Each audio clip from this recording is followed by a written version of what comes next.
Okay, so this is my little example setup. This is my old desk when I was a little boy. I'm at my mom's house on holiday right now. And as you'll see, this desk is empty. That's one reason I like to do this puzzle with the runner part is because I like the movement of going from sometimes going from their desks as a group to all the puzzle pieces. You can see here, this is what Tarsia pieces look like. They're always little triangles.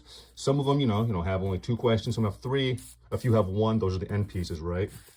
And as the runner, what I would do, or a student would do, is they would, come on up, and they would grab a bunch of the pieces from a central depository, and then bring the pieces back to their group. One of the runner's responsibilities is to look through all these pieces and make sure they're all unique. These are all unique, so I only make 1 copy, but when I do this, I have 5 or 6 groups at the same time. I just put all the pieces in one place.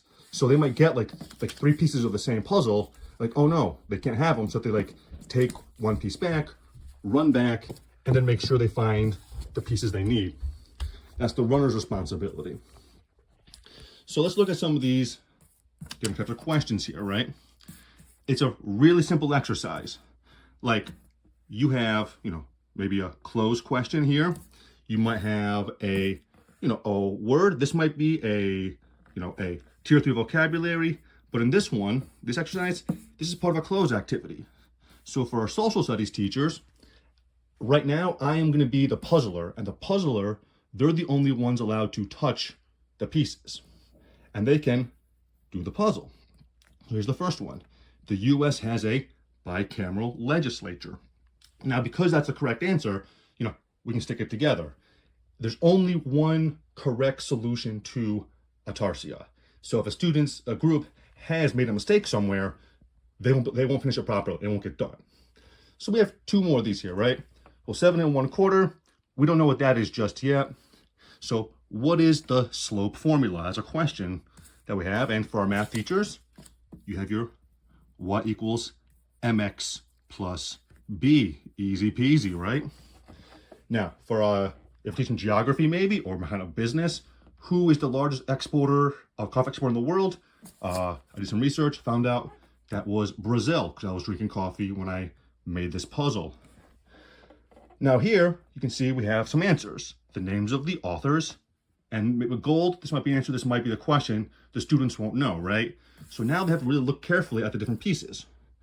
And look here, we don't know, but look at gold. For chemistry teachers, you will know that AU is a symbol for gold. So if you're a chemistry teacher and you got to pre-teach the periodic table, this is one easy way to do it.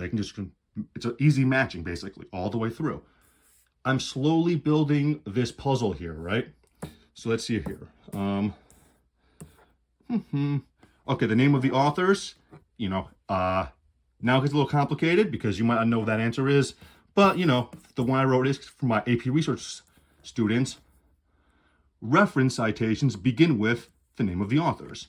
That way, because I don't want them starting the references with the title of the book. That's not how it's supposed to work in AP or MLA format. Now we have to have that, because I wrote this, I know that this links with tener if I'm like a Spanish teacher. But now I'm going to move into the role of the researcher. Now let's say, oh, tener, what does that mean? No one remembers what it means.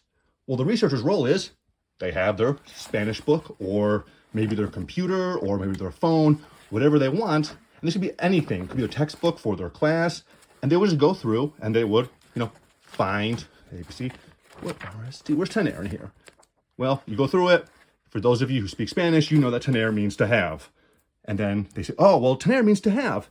And the puzzler finds the tener to have, puts it together.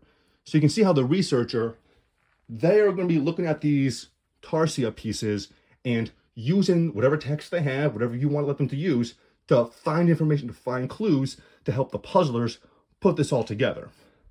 During this whole time, the runners, after they find all the pieces, they're still helping, like the puzzlers, like, oh, I remember that, true or false, Picasso was born in France. I remember, oh no, Picasso, he's Spanish, right? So obviously it's false. Where's the false on the paper? He's like, oh, there's false. Puzzler, put it here. So then they put it here. And then finally, we have hypothesis and 7 1/4. Hypothesis is like a tier 3 vocabulary for any kind of science teacher. And any science teacher would know that a hypothesis is a possible explanation based on limited evidence. So they'll put that here. And even if students don't know that there are 7¼ octaves on a piano, which from my research this morning for a music teacher, I think it's true, that's still correct because there's only one way to solve this puzzle. Now, this puzzle is solved, and the students will just like, oh, hey, Mr. Wells, am I done yet? I come over, I look at it, I'm like, all right, yeah, that's all good, congratulations, and they can move on.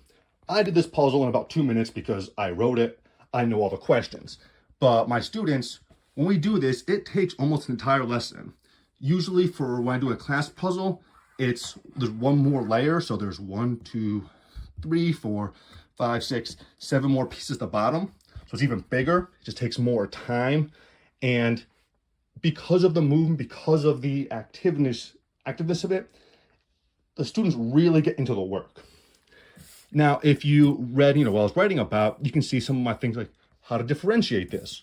Well, let's say, this is kind of hard to do because questions are so different. But let's say bicameral means to have. They think this, I'd be like, no, that's wrong. Please separate it from my struggling students, because if they do this, they will never solve the puzzle. There's no way to finish it if it's just one incorrect answer. So I spent a lot of time saying, actually, those two, separate them and try again. That's how you do Tarsia. It's a pretty simple activity. What makes it work is how you implement it in your class.